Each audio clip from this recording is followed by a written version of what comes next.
Hello, everyone, and welcome back to the Probity Lifestyle Podcast. My name is Melissa, and I'm seated next to my husband, Janos. How are you today? I'm doing well. It's good to be back on our third episode of this podcast. Very excited to be back, guys. We're not going to lie. Today's episode is a little bit harder because you may notice that the lighting looks a bit different. We've left the podcast recording to later in the day, and I don't know why we thought this was a good idea. Yeah, but we've committed to showing up. We're like, you know what? This year we're going to do 52 podcasts at least this year, and we're just here to get it done. Yep. Which ties in really well to today's episode. Would you like to introduce that to everybody? Yeah, I'm really excited about this episode. It's how to stay consistent. Simple, straight to the point today. We just want to dive into the things that help us remain consistent because we get a lot of people asking us, how do we stay consistent all of the time and maintain our healthy habits? So we thought it was a great episode to start with. And yeah, let's just jump right in. Literally, the first thing I'm always talking about with people is redefining consistency. And I don't know if you agree with me, but I don't look at consistency about being 100% perfect all the time. I look at it more, what do we do majority of the time? I would say we are probably 90% consistent people, 10% not. Do you agree? Yeah, I think I always tell my clients that you are what you do majority of the time. You're not what you do occasionally. And so a lot of people, if they start to be on track with the nutrition diet, they start following, eating really well, then they fall off track and they let it completely sabotage their entire week. Yeah. Where I try and remind them, hey, remember, you are what you do majority of the time. If majority of the time you're eating really good, nutritious foods, and then only 10% of the time you have McDonald's or anything like that, just get straight back to it again. Because it's what you do majority of the time that matters. It's not what you do occasionally that matters. Yeah, we're very good at getting back on track very quickly. I used to really struggle with that, not just with our healthy habits, but in all areas of life. I would look at myself as a failure and be like, oh, I still can't stick to something. But now I know I'm someone that when something goes wrong or I do make a mistake, I know I'm someone who can quickly switch that light back on and get back on track with my healthy habits. And it's really helped me maintain all of my healthy habits. It's really a lot like Rocky, like the Rocky movies, if you've ever seen I've never it, right? seen Rocky. Oh, there's some homework we got to do. Is that it? How do you know the song, but you don't? Anyway, so in Rocky, right, the classic quote is that you get knocked down, but then you get straight back up. I'm probably misquoting it. But for me, when I look at my clients, the ones who are the most successful people in anything that you want to do, it's how quickly can you fall off track but then get back up. Does it take you a month to reset? Does it take you a week to reset? Does it take you a day to reset? Yeah. So whenever you feel like you've fallen off track for whatever your goals are, let's say you missed a workout, do you then say, oh, I'm going to wait until next Monday to reset? Or can I compress that time and get back up a lot quicker? Yeah, stop making Monday this really special day of the week where you think everything resets. Your body does not know what day it is, what time it is. It just knows, are we being consistent with our healthy habits or not? Like, what are we doing majority of the time? If you have one salad here and there, it means nothing. But if you have, that majority of the time and a Big Mac occasionally, guess what? You're going to be majority a healthy person. It's funny because people then look at us when we're eating out with them. Yeah, don't judge us. Pizza We see you judging us. Yeah, no. But they always, because we're the PTs, right? So they always look at us and they're like, how do you guys stay lean and fit and healthy, even though you're eating pizza, even though you're eating burgers? Because that's all they see of us is when we're publicly eating those things. But they don't realize that majority of the time we're eating really healthy foods that we enjoy, and they're only seeing the 10%. So 90% of the time we're eating really good foods, we're exercising, we're not missing workouts, and then only 10% of the time will we miss a workout or will we eat the wrong food, but then we don't linger in the failure, right? If you even identify it as a failure, but we get straight back up and get back into it. If we miss a day of training, we get straight back to it the next day. Yeah. If we eat the wrong food, then we get straight back to it. Not even waiting a day, but literally the next meal, we go straight back to a healthy meal. Yeah, what's the point of dwelling and sitting in that hole? Just get yourself back up again and keep going. Yeah, it's really that mindset that keeps people stuck because then they're always resetting for Monday and then they're never having successful weeks because in their head, they're thinking that a successful week needs to be 100% compliance. Yes. Where we accept that you're not going to be perfect. Like we're human, we're fallen, right? We can't be perfect, even with our best efforts. So we always try and just aim for a 90 or an 80% compliance rate. For me, I follow the rule of never miss twice. So I might miss one day of working out, but I don't miss a second one. I make sure I exercise in some capacity the next day. And it's the same thing with nutrition. We can't be perfect with our nutrition. Something's going to go awry, and you don't even have to be perfect. But it's just that when you do fall short, how long does it take you to reset? You need to get rid of that I'll wait till Monday mindset and just realize that, okay, if I go Monday, Tuesday, Wednesday, I have a lunch out with my work colleagues, then who cares? It's just a lunch. If you just take it as a speed bump and just have a healthy dinner straight away, and it just doesn't even, you don't even feel like you failed a single day, it really won't affect your diet and your results that much. It's where you feel like you've, eaten out, you didn't stick to your plan. You're like, no, I ate out with the colleagues. And then you go home and now you have takeout for dinner, and now you have dessert for after your dinner, and now you've written off the complete day. Yeah, might as well keep going now. Might as well eat all the chocolate. No, just stop. Yeah, that mindset is really what holds people back. So if you can just get rid of the 100% compliance mentality and just aim to be majority of the time, I'm trying to be a fit and healthy person. And then knowing that, okay, when I do fall down, I'm going to be like Rocky and just get straight back up. That was really inspirational. I liked it. I think a big goal that you should all aim to do this week, just a small little goal, is whenever you have maybe a bad meal, you missed a workout, whatever it is, like you've missed a healthy habit, have it as the goal to get right back on track straight away and see how it makes you feel. Don't wait for Monday, just get right back on track. I think a big thing that I wrote down here is consistency isn't supposed to be exciting. It actually is quite repetitive. It can get boring sometimes, but I'm always thinking about the benefit of the long-term impact of those healthy habits. And that's what helps me stay consistent. So I know when I do make a mistake, if I do eat a lot of chocolate, if I do miss a workout, I don't dwell in it anymore. I get right back on track because I know as soon as I get back on track, I'm closer to achieving my goal than just kind of staying in the same spot, dwelling and feeling guilty and doing absolutely nothing and going back the other way, where I could instead move forward and keep going and learn from my mistakes for the next time that may happen. Yeah. I like that. So what are some of the things that you do, Melissa, to stay consistent? Yeah, this is going to be an episode we do next week on our podcast. It's about our calendar, but I love saying this to our clients. It's your health should be automatic. It shouldn't be a decision. I hardly make decisions throughout the week. I know a lot of top CEOs, they don't waste energy on what clothes they should wear throughout the week, what they should eat. Like they don't go, oh, what should I do? What work should I work on today? Everything is in the calendar, everything is organized for the week ahead, so they don't have to waste energy on thinking about those things. That's how I kind of operate. I don't look at my health as, maybe I'll do it. Should I go for a walk today? Should I do this? It is in the calendar. It is planned ahead of time when I'm in a really good headspace at the start of the week. So when I get to the end of the week and my emotions may be a bit drained, maybe I'm not going to make the best decisions, I don't have to worry because as long as I follow the plan, I will succeed. I love that. And what do you do when things happen and you can't stick to that plan? So if you have your workout schedule, but then something's come up and you can't fit in the full hour maybe anymore. Yeah, you just got to readjust. Like I know if I planned for an hour 10 workout and now maybe I got a call or someone wanted to have a discussion with me and it's pushed back a little bit. I don't completely get rid of that workout. I just do more of an express version. So instead of 7 exercises, I'll do 3 exercises, but I'll do them really well. And it may not be the best workout, but like we've spoken about before, it's about proving to yourself that you can still show up for yourself. Do you do the same thing? Yeah, I do the same. Like sometimes what I actually do is, the reality is I have clients showing up and sometimes you get stuck on a bit of a doom scroll and then you're just dwindling away your workout and you're like, oh no, now I've only got 60 minutes to my workout. Oh, now I've got 45 minutes. Now I've got 30 minutes, which I literally just did it this week. And then what I did instead was I just went straight into my workout and then I split my workout. So then I finished the arms part. So I just did half the workout before the client came, trained my client, and then I did half the workout after the client finished. So I actually just broke it up. Another one that I know one of my other clients does, he's a police officer and he's a dad of 2.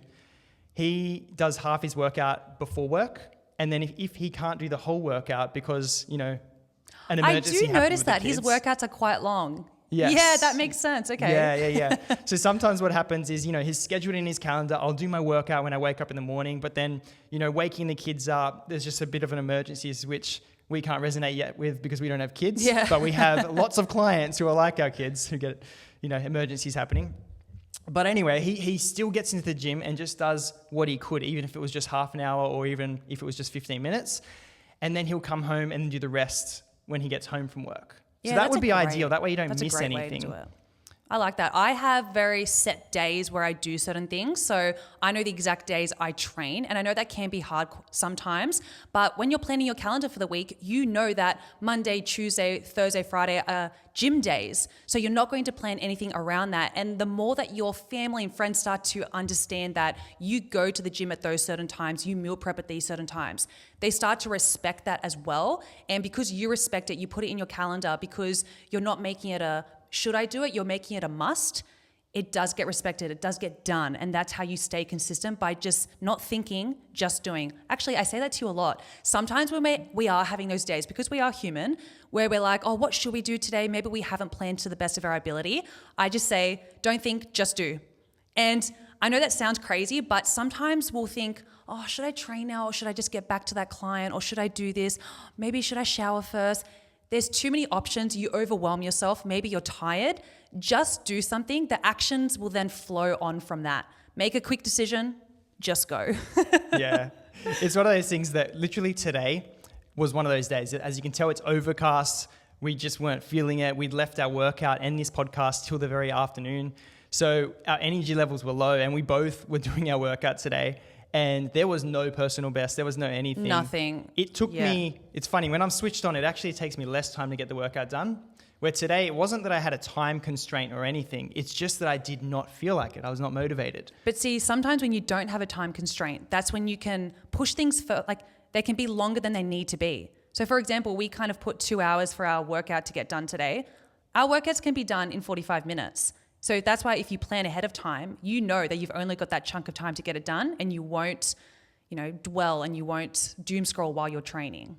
Yeah. So what did we do today to get through that workout? Cry. No, I'm kidding. We just did. Like, I was not feeling it. I know everyone thinks we're the most motivational people, where we get so excited to get into the gym every single day. Like, we have no barriers stopping us getting in here. It's literally at home. We have the gym equipment here. We have nothing stopping us. We have our programs on our Probody training app to go. No barriers. And yet today, we just weren't feeling it, but we just did it. We did it set by set. Yes, it may have taken longer, but we kept reminding ourselves, okay, the quicker we get this done, then we can move into the next phase of doing our podcast, then we can edit, and then we can do this. So it's just about thinking about small steps, I guess. Yeah. And just realizing you don't have to be perfect. Like today, there was no personal best in that workout. When you're not motivated, it's okay to just reduce the weight and just give 100% of what you have that day. So every day, give 100%. But if you only have 50% in your tank, then you give 100% of that 50%. And so that's all. Maybe I had 30% today, to be honest. And that's all I gave. Like, I just put a good playlist on in the gym, and we just like went straight into the workout. It was like a lackluster workout, but we just got it done, because the purpose of that type of workout, when you're not feeling motivated, the win is that you did it, that you showed up. Even if you don't show up for the whole hour, even if it takes you double the time because you're not motivated, even if you only got half the exercises done, the purpose of that workout isn't to get results. It's to keep the momentum going, so that when you are motivated tomorrow, you can come in and you can just crush it without feeling like, oh, I wasn't able to get everything done. Yeah, the worst feeling is like taking a week off because you didn't feel like going to train, but then going, oh, I should have just showed up, because now when I'm motivated, I've got to catch up on a week's worth of workouts I didn't do. I'm not feeling the best. I'm not feeling as strong. Where we look at those weeks or these workouts that we did today as kind of like maintaining what we've already built. We may not be growing, but we're maintaining that muscle growth. So yeah, it may not be the best workout, but we were consistent, and that's the best thing there. I think a key point for us is that it doesn't happen that often. Like, that was only once a week, maybe once every couple of weeks, we'll have a day like that with our workouts. Well, we didn't plan well today. No. And so that's where, if you are constantly feeling that, if every day, every workout, you're feeling that, then that's where you might want to think about, okay, why am I feeling this way every workout? Is it because I'm leaving it till the night times, and night times I'm just not feeling good? Yeah. And if that's the case for you, you might want to be like, you know what? This is now a scheduling issue. Maybe I need to put it into when I feel good. So maybe I need to work out in the mornings more. Yes. Or maybe you identify that if you get home and do anything apart from putting your gym clothes on and going to the gym, like if you even sit down for 10 minutes on the couch, some people find that it saps their motivation, and then they can't do it. So if that's your case, maybe you design your environment so that you take your gym clothes to work. So you just go straight to the gym before you even get home so that you don't have that slump. So if you are constantly feeling like I'm demotivated, I don't, have energy for my workouts, I just don't feel like training, I don't feel like, doing the thing, then there might be an issue higher up in that you are just not laying out your week well. And sometimes I look at my clients and I'm like, yeah, of course you're demotivated. Like when I look at your 8 p.m. like when I look at your life, like there's nothing to be motivated about. It's like if you're not filling your cup with things and designing an environment where you can be motivated, of course you're going to be demotivated. Like if you're not watching YouTube videos of people training, if you're not listening to like good music, good podcasts, if you're not just having a program that you're excited about, if you don't have like goals around your fitness, then of course you don't feel like training because you don't fill your mind with anything to do with training. You're not even trying to motivate yourself. Yeah, that's such a great point. I know I was talking to a client today at lunch and we were discussing programs and how she's really good at giving me feedback as her coach. And she will tell me, Mel, nah, don't like the new program. Can we change it? We're not coaches who are like, nope, we've written the perfect program for you. This is what you're going to do. We have to make sure that our clients get excited to go to the gym especially on those days where they feel demotivated, they feel like they're not training at the right times. As long as they enjoy the exercises they're doing, it helps them. That actually reminds me of a book I'm currently reading for the second time. It's called At Your Best. And it was recommended to me by one of my mentors, Katarina Bezant, who is a friend and just incredible at leadership. And this book is so good at teaching you how to schedule things at the right time of the day. So for example, I don't want to get too much into it, but there's a thing called a green zone. And in this zone is the time of day where you are at your best, energy levels are peaked, you can do the most hardest tasks at that time. So I know for myself, I work like at my best in the morning before midday. That is when I do my hardest work. But what people do wrong is they put their really easy tasks in the green zone where they don't need much energy for. So like if you're struggling to get your workouts in or to achieve a certain habit right now, find out what time of day do you have the most energy, you feel like you're the most inspired to do something, and put the hardest task that you're trying to achieve or the habit in that zone. So I used to train in my green zone and then realized, I actually don't struggle to train. Why am I putting it in the best zone that I have for that day? I should put it in the zone where I don't have to think that much, and all my hard tasks for work that day should go into that green zone. So I've really, I know for you, Janos, your green zone is like 10 p.m. onwards. You think well, you get those inspired ideas, where I'm completely shut off at that time. So you just got to find what works for you. And I think you need to realize as well that those green zones might be different for different things in your life. So for example, what Mel's talking about there is when I'm doing admin work, when I'm doing anything creative, my brain just turns on at nighttime and I can really get in the zone with doing admin. But I used to, when I was younger, love training at nighttime as well. I used to be so motivated. I used to love it. I used to get great workouts in. Where now, anything past 3 or 4 p.m., I'm just so tired and I don't train that well. So for now, for admin work, a green zone for me is nighttime. But for physical training, my green zone is now the morning when I can prioritize my body then. So I've now identified that, okay, if I want to be able to train myself well, my structure is I train my clients first of all in the morning, and then the moment that I finish my first client, if I hesitate and don't train, then I'm gone. I've lost the energy. But if I finish that first client or the last client for the morning, and go straight into the gym, I can get the best workout done possible there. Is that how we know we're getting older? We're getting tired by 3 p.m. That's not good, is it? I think so. I think when you start liking morning workouts over nighttime, that's where you know that you're starting to age. Yeah, if my phone is winding down, I get the alert at 7 p.m. That's how I know I'm probably getting older now. Another really good way to remain consistent for me personally is priming my environment. What does that mean? So I make sure that my environment is designed where I will never fail. For example, I get my workout clothes ready the night before. I make sure that our healthy meals are prepped and ready to go. I set our house up in a way to always succeed. So if I, for example, struggle to wake up in the morning, which a lot of us do, we hear that alarm, it's a bit triggering, even though the night before we were so motivated to get up the next morning, we wake up and we're like, oh, why do we do this to ourselves at 5 a.m.?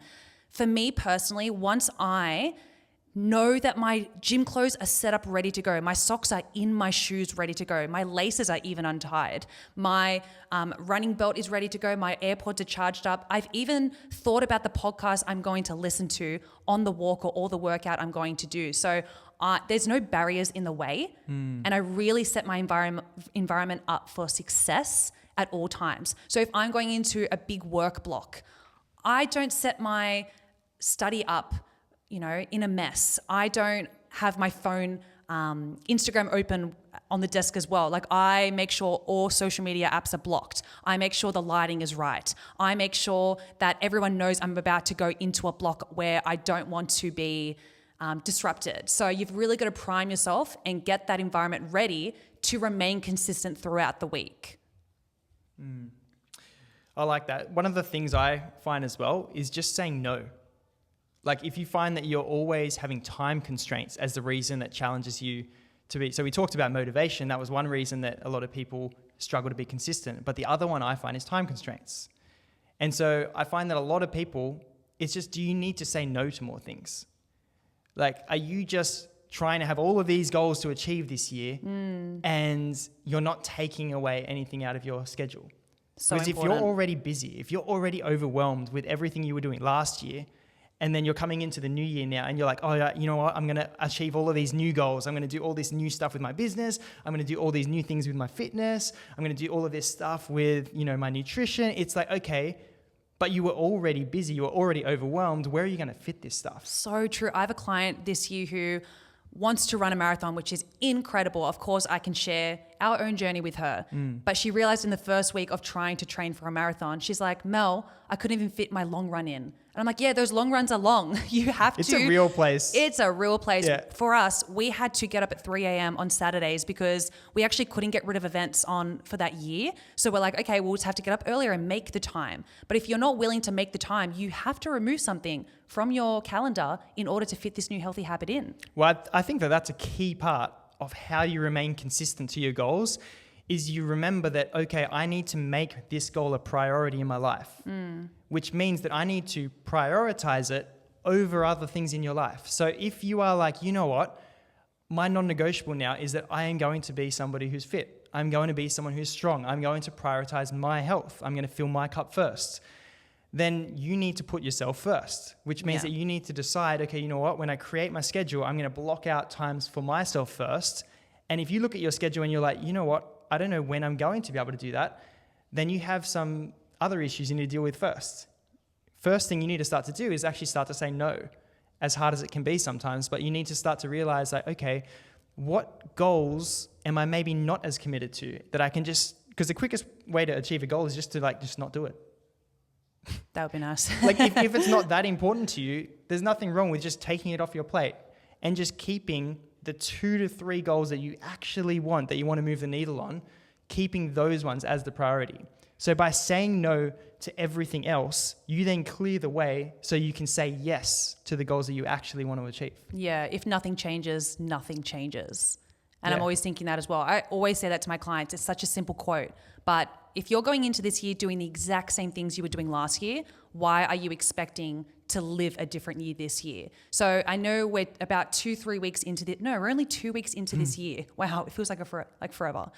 But if you're already going into old habits, you're already not being consistent, have a look at your calendar, have a look at your priorities and your non-negotiables right now and think, what do I need to change? Because it's never too late to start, but there's no better time to start than right now. So don't feel like you've missed the train. Just start right now and go, okay, I made a mistake maybe for the first 2 weeks. I had big, ambitious goals, but now I really want to make sure that I am achieving them. So like you said, saying no, we are very strict with maybe what we say yes to, what we say no to, with social events, with meeting up with people, where we are always making sure our non-negotiables are met first and we fit life around them. Now, it doesn't mean we're not living our life. Like, for example, today I met with 2 friends back to back at the exact same cafe. That sounds crazy, but I was like, well, I definitely want to see both of these friends, but I don't have time in my calendar today to go drive to different places. So they both agreed to meet me at the same cafe. So it was pretty much like a shift change. I'm like, one friend left, one got there, and I'm like, great, this is fantastic for me. But we set those boundaries. We want to make sure that we are achieving all of our goals, and that's just the way you do it. And you just need to make them non-negotiables. Like when you make it a priority, it needs to be a priority in your life. Yeah, like our relationship is a priority. So we make sure we fit date nights in and, small date nights throughout the week and things like that. Our health and fitness is like we have so many different priorities and we fit life around that. I think a big part too is starting to be a leader in your friendship groups and starting to just take the initiative when you're catching up. Number one, if you're the one to select when to catch up with your friends rather than always waiting for them to invite you and then you're like, oh, sorry, I'm too busy, I can't do it. Or then you look at your calendar and you're like, okay, maybe if I want to go, then I have to say no to doing my workout here and this and that and that. If you take the initiative and invite your friends, number one, you get to pick the time of, hey, does this time work for you? And you can pick a time that then works for you so you're not having to say no to your own goals. But the second thing is you don't always have to go and meet up and have pizza or burgers or breakfast even. Like my meetup this morning with one of my friends was I went for a walk and a run with him, and then we had a coffee after. So instead of having to sit at a restaurant a cafe and have like a big 600 to 1,000 calorie breakfast with them, if you're on a diet and you're like, you know what, I'm trying to prioritize myself and lose weight right now, then you can, number one, ask your friends and influence them to have a healthy lifestyle by saying, hey, let's go for a coffee walk and meet up and have a catch up. So that way now you're getting some steps in, which is hitting your goals. And number two, you're not eating out, you're just having a coffee, which then allows you to hit those goals as well. Yeah, I love that. My friends all know if I'm initiating a date to hang out, it's going to be a coffee walk. I absolutely hate sitting down when we could be out there in nature at a beautiful park with a coffee in hand and pretty much habit stacking. And that's another way to stay consistent is to stack your habits together with something you're already doing. So for example, I love this morning that you went for a run and then had a coffee with a friend. You didn't just sit down for the coffee, you both were active. I know a great habit stack that you do is while the shower is heating up, you do 10 push-ups or whatever you do. I think that's such a great way to do things as well. I call it my iron shower routine. Yeah. It's actually one of the key routines that I have that keeps momentum going. So it's not that it's going to transform my body, but what my iron shower routine is every shower that I ever do, I turn the hot water on and it takes a little bit to get hot. So I drop on the floor and I do a minimum of 10 push-ups. Then I get in my shower and I don't have a cold shower. I have a normal shower. But then to finish it off, I do at least 3 breaths of cold water. So I turn the cold water on and then I just breathe. I'm sorry, it's not that calm. I hear it from the other side of the not house. Always. It's always like... And I'm like, okay, he's at the end of his shower. We went to the snow last year and that was the hardest one I've ever done. Oh my gosh. That was wild. No, another habit stack that I love that you do that. One that I do is I do a lot of my phone calls with clients as I walk. Unless I have to really sit down on the computer, I make sure the start of the call, I'm walking up and down the road or I go to a park somewhere and do that call. And then if I need to jump on my computer, I'll run back inside and go on the computer. Or when I'm meal prepping, I put my favorite TV show on. So right now we're watching The Rookie. I like to watch Gilmore Girls by myself or Seinfeld. And I put those shows on as I'm meal prepping. So I'm not thinking, oh, what a waste of my day just prepping these meals. I'm enjoying the time I'm doing it as well. So I'm adding relaxing time with a product, like a productive thing that I'm doing as well. So yeah. Yeah, I think a big part of habit stacking is just whatever the new habit is that you're trying to incorporate into your life, instead of just trying to remember to do it, because most likely if it's new, you're going to forget, you stack it with something that you're already doing, like an existing routine. Yeah. So like one of the things that I've always been very bad at doing is taking my creatine. I just always forget. It's always just hard for me to do.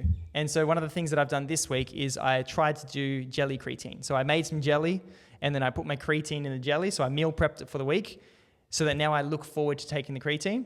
And then I'm habit stacking it with my workout. So anytime I'm about to do the workout, I eat the jelly right before that workout and then I do the workout. So that way I'm stacking it with something I already do, which is my workout. Or if it's a routine that you could add to your morning routine, maybe it's as soon as I brush my teeth, then I do my supplements or take my supplements. That could be another way to do it. Or one thing that I used to do when I used to read a lot of books was I habit stacked my habit of reading with my lunchtime. So as soon as I would have lunch at work and then I'd finish eating my lunch. I would then open up my book and I'd read for a minimum of 10 minutes. And then I'd close my book or keep reading if I wanted to. So that way I'm not trying to remember to do my habits that I'm trying to achieve this year. Instead, you look at each one and you're like, okay, number one, can I just schedule it in my calendar? Or if you're somebody who's not very good at following a calendar, can I habit stack this? So then it's like, okay, when I do this thing that I already do, then I do the new habit. So like what we talked about with the workouts, it might be like, okay, the new time that I'm going to do my workout, if you're not going to follow a calendar, is just every time I finish work, then I go immediately to the gym and get my workout done, and then I head home and just switch off for the night. Yeah, like being consistent is about retraining your brain. I know when I was starting my iron tablets recently again, I completely forgot every single day to take them, and I had to physically put that bottle on the table in the kitchen. And I was like, I hate it sitting here, but I need to visually see it every single day in my environment so I remember before I go to bed to have it. Now it's so automatic that I don't have to do that anymore, and I can put it in the medicine cabinet. But whenever you're starting a new habit and you want to be consistent with it, make sure that environment is primed to like do that habit really easily. Yeah, that's a really good point. I like that. Another big like area I feel like a lot of people aren't consistent with is getting through those busy seasons or weekends. I know that's a big discussion I keep having with a lot of clients and a lot of friends is they do really well for a few days of the week and then the weekends pass and they're like, oh, I let it down again. Or Mel, I can't start my healthy habits yet. I'm going on a cruise in a week or whatever it is. Life is never going to calm down. We're always going to be busy. So if you can learn how to be consistent in all seasons of life, I can guarantee you never have to start and stop ever again. Well, really, yeah. If you develop the skill of being able to prioritize yourself and achieve your goals in those busy seasons, then you're ready to achieve your goals for the rest of your life. Where if you can only achieve your goals in the best, like not busy, I've got all the time in the world season, then it's really a dreamland. Like you're never actually going to be able to have that happen because you're waiting for a time where you have no friends, no family, no events popping up, which is just not reality. Yeah. I plan ahead for everything. Like especially the weekends. I know a lot of people fall off track on the weekends. The reason is because you're guessing. You're allowing the events of the weekend to take control of you and you're not taking control of it. So for example, a lot of our clients and myself, if we're going to restaurants over the weekend, we look at the menu ahead of time. My clients look at the menus ahead of time and we plan what we're going to eat beforehand so we can fit our calories or whatever we're doing at that current stage around that meal. If I know that I've got a really busy weekend coming up and I know I'm not going to be able to get groceries done, I order online and make sure I pick it up and it's ready to go. So I'm not thinking on Sunday night, oh no, I don't have groceries ready for the week ahead. Oh, the week's already ruined. So it's always about planning and making sure you're on top of it so your week doesn't take control of you. Yeah, and this is where I think next week's podcast is going to be amazing for people because without planning, like you're automatically planning to fail. Like if you're not planning to actually achieve your goals, then you're just not going to achieve them. Yeah. Right? Because you can't accidentally achieve goals. Like success is to be exceptional, which means that you're going to be the exception, right? Because if you just try and let things happen by default, then it always drifts towards average. Like you're just going to have an average physique. You're going to have average fitness. You're going to have an average job. Like it's just, you're always going to be average or even worse potentially. So that's why you always need to, number one, have a vision for your life. Have goals that you want to achieve. Not many of them, like just have the 2 to 3 that you actually want to achieve and then just get rid of the other ones that you don't need. Like say no to those ones. Yeah. Then number 2, schedule them. So you need to look at your calendar and plan out, okay, when can I do all these new behaviors and habits that I want to do? When am I going to fit them into my week? Yeah, and if you're struggling to remain consistent with your healthy habits, start with one and build from there. I know a lot of people with their goals for the new year or their healthy habits, they're trying to do 15 new things where that's quite overwhelming. Start with one. And if you prove to yourself that you can do it automatic after 2 to 3 weeks, then add the next one on top of that. And by the end of the year, you'll have all those 15 habits flowing quite easily and they're very automatic. But don't try to shove everything into 1 week and think, oh, okay, I failed. No point for 2026 now. You can restart. It's just about knowing where you're currently at and building from there. Like and just take time. Like reflect. Like if you failed last week, why? I failed at one of my habits. I'm okay to admit that. There was one habit I didn't put into my calendar, and I got to the end of the week and I'm like, oh, I didn't do that at all last week. I can't believe that. Where this week, I'm acing it because I put it into my calendar, but I had to remove something else to put that in, or I had to get up earlier. So it's just about readjusting constantly and not judging yourself if you do fall off the bandwagon. Yeah. I think that the self-reflection, especially when you do fail, number one, don't judge yourself. Yeah. But number two, it's very helpful to look at, okay, why did I feel demotivated last week? What were the reasons behind it? And then if you can isolate those reasons for the failure, then you can look to future weeks and then set yourself up and design that week so that you don't have it happen again. Yeah. I think I was just thinking about it before.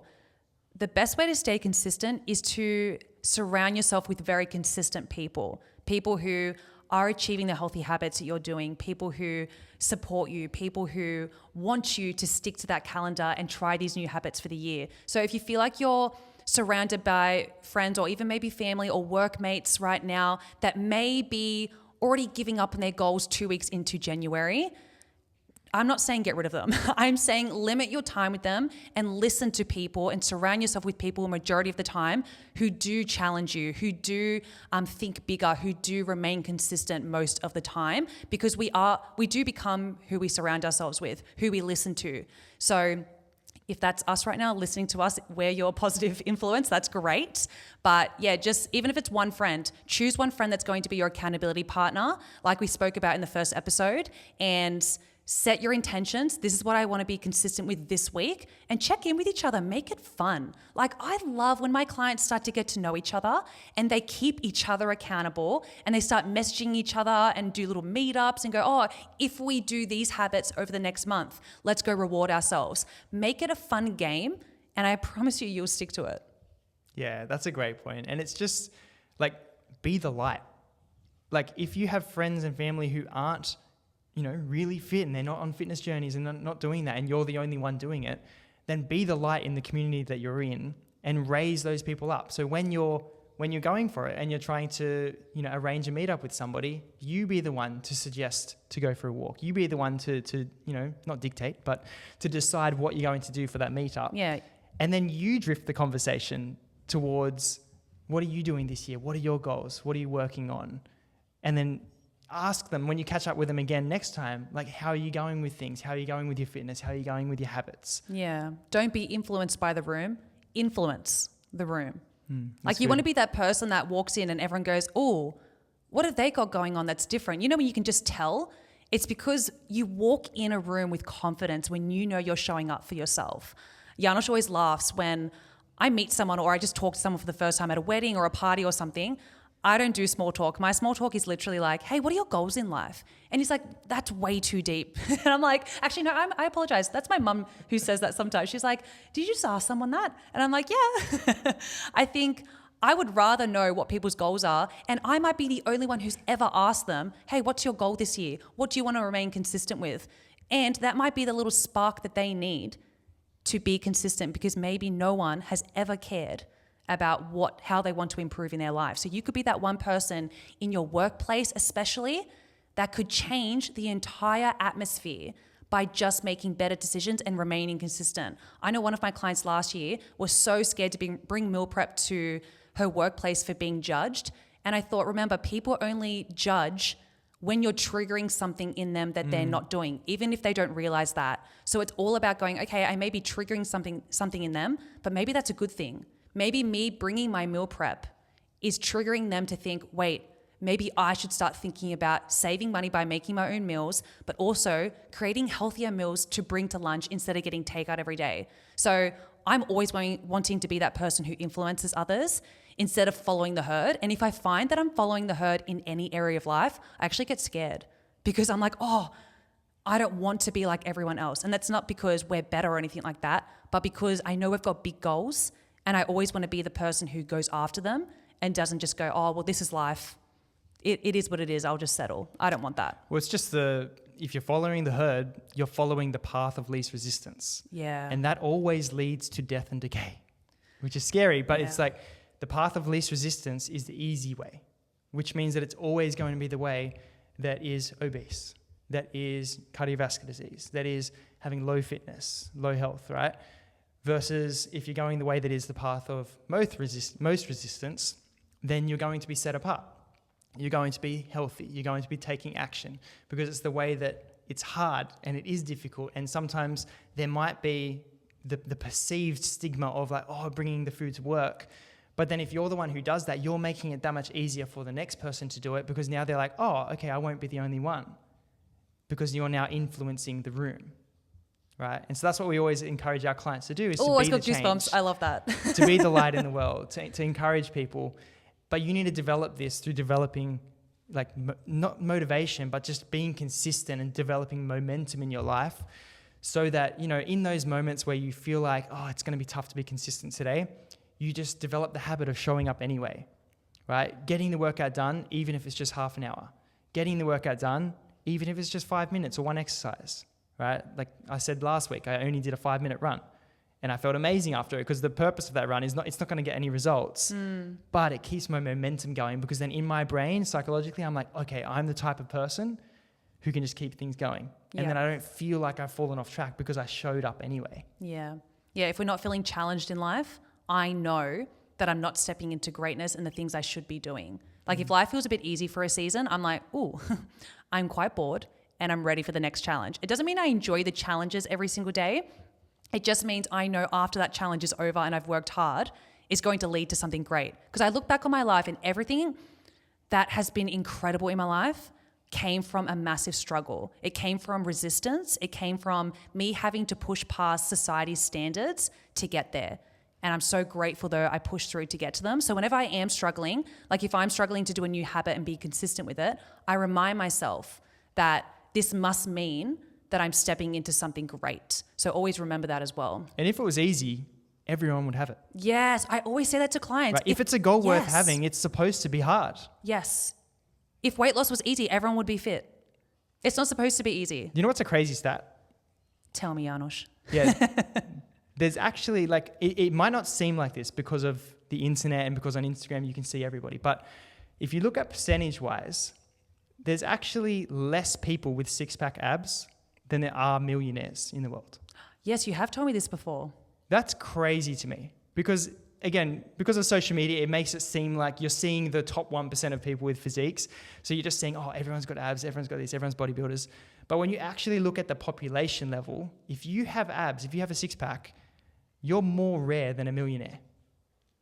Not bad. That blows my mind. So just remember that if you have goals, that it's supposed to be hard.